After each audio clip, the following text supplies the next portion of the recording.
The industrialization of stupidity. Ignorance and stupidity are not the same. Ignorance is a lack of knowledge, a gap that can be filled. Stupidity is a refusal to bridge that gap, a willful stagnation of the mind. The distinction matters because ignorance is curable. Teach someone the right facts, and they might listen. Stupidity, on the other hand, is a fortress. Its walls are built not from a lack of information, but from fear, pride, and the intoxicating allure of belonging to a tribe that whispers, "You alone see the truth." Consider the person who believes electric cars are worse for the environment.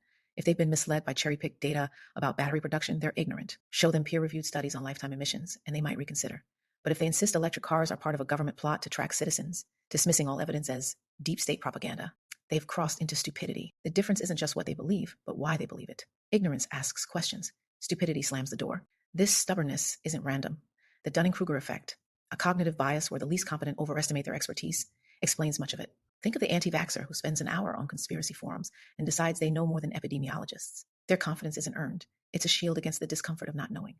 The less they understand, the louder they proclaim their certainty. This isn't just a personal failing. It's a societal hazard, amplified by algorithms that reward outrage over nuance. Misinformation doesn't just survive on falsehoods. It thrives on emotion. Fear of change, resentment toward elites, and the primal comfort of reducing chaos to a simple villain.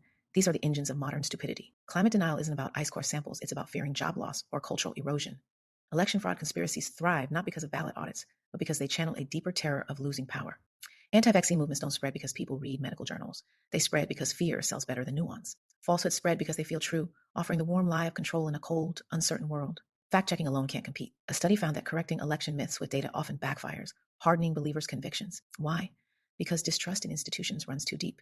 When media outlets botch stories, when politicians lie without consequence, when corporations prioritize profit over people, the ground grows fertile for alternative facts. Rebuilding trust requires more than debunking. It demands transparency.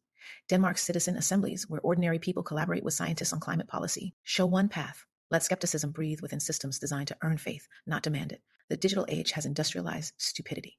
A century ago, a conspiracy theory might fester in a dusty newsletter. Today, it rockets across continents in minutes, turbocharged by algorithms that prioritize engagement over truth. Platforms profit from rage, gamifying anger into clicks.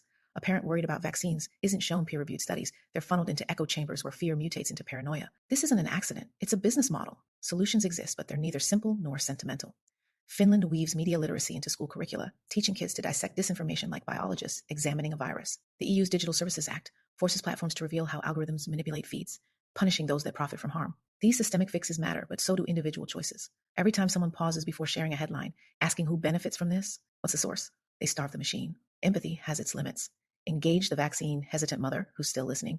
Walk away from the influencer screeching about mind control microchips. Some seek truth, others seek an audience. The line between them is thin, but vital. Stupidity isn't new.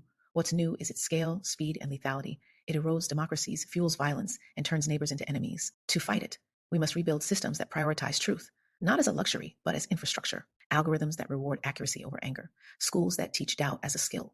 Leaders who admit mistakes instead of weaponizing them. The alternative is a world where lies don't just spread, they shape reality. Where belonging requires denying evidence, where fear trumps reason, where the loudest voice wins by default. That world isn't inevitable, but avoiding it demands more than intelligence. It demands courage to listen where it matters, to walk away where it doesn't, and to never mistake the hard work of truth for someone else's problem.